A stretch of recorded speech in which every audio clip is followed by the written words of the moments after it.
I keep telling myself, I'm not afraid of heights, I'm afraid of falling. There's a difference. At 7 stories up, the difference is academic. Night pours over construction sites like tar, slow, smothering, quieting. I was the last one on the scaffold, checking ties because the foreman likes me cautious. The wind talked through the rebar in a thin whistle. The city below looked like a model, headlights like ants, lives like rumors. My palms sweated inside my gloves, my heartbeat shouted in my ears. Too loud for the soft wind, too loud for the click of my harness. The cold moved in without breeze. My breath fogged the face shield. Hair climbed along my neck, grain by grain. Weather turning, I told the air, but the temperature drop felt personal. A shadow leaned against the far post. No footsteps on plank, no creak. At first I thought it was a coworker staying late. Then it turned its head in a way necks don't, like listening had to rotate the skull instead of the ears. The face that found me was almost right, like a painter had corrected it and missed by a millimeter. Eyes just uneven, mouth a little too wide, cheeks that didn't quite agree with the bone. "Careful, careful," it said, and the voice came from the scaffold itself, steel speaking through cold. "I'm clipped," I said, "because that's what you say at height." I tugged the line until the carabiner sang. My knees vibrated anyway. "Why me?" I muttered, and the answer rose from a corner of my head I keep nailed shut. The day 3 years ago, when my boy was sick, bills stacked, and I swapped a signed inspection sheet for a favor. The bribe wasn't cash, just a look the other way. I told myself the scaffold would hold. It did that week. I told myself I'd never do it again.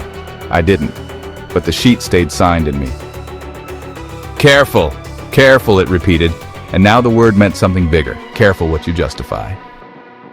Wind skipped over the planks. My heart pounded hard enough to make my vision pulse. Sweat ran under my shirt and turned to ice. My hands shook so finely the tether quivered. "What do you want?" I asked. My voice hit the air and came back late. It lifted a finger and pointed to my clip. The locking sleeve had ridden back a hair, enough if you're unlucky for a twist to work it open.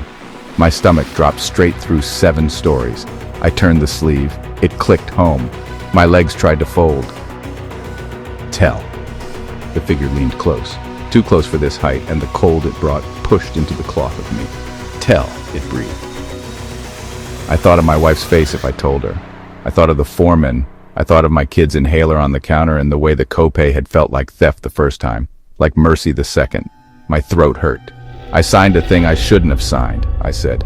Each word a tool I didn't want to hold, so a man wouldn't lose a day's pay, so I wouldn't lose mine.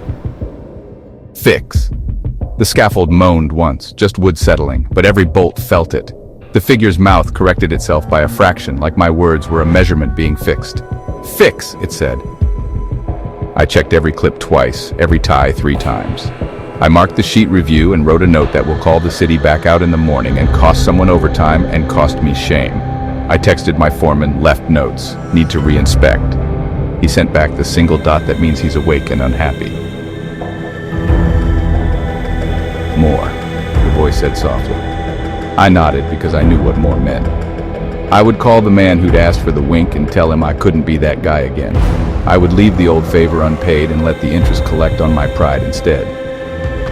Down below, a siren wailed 3 blocks away, thin and distant. Up here, my heartbeat slowed enough to hear the wind say ordinary things.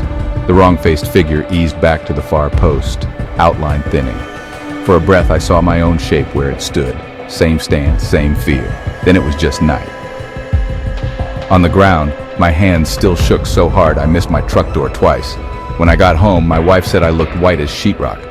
I told her work at height got into my head. She told me to take a lower run for a while. I nodded. I did not tell her about the voice that comes in cold. The next evening, I brought coffee to the crew and checked the new ties with the inspector until his pen ran out. It cost us time. No one fell. That felt like profit. If you've been visited, if height or night or both brought someone to your elbow and made you hear what you've been ignoring, tell me in the comments so we can band together and find refuge. And, beware. Don't ignore them. For people who do, the ground arrives fast. If you enjoyed this story, please subscribe and follow us for more bone-chilling chronicles. Join us on YouTube, TikTok, Instagram, Facebook, and Blue Sky for more, if you dare.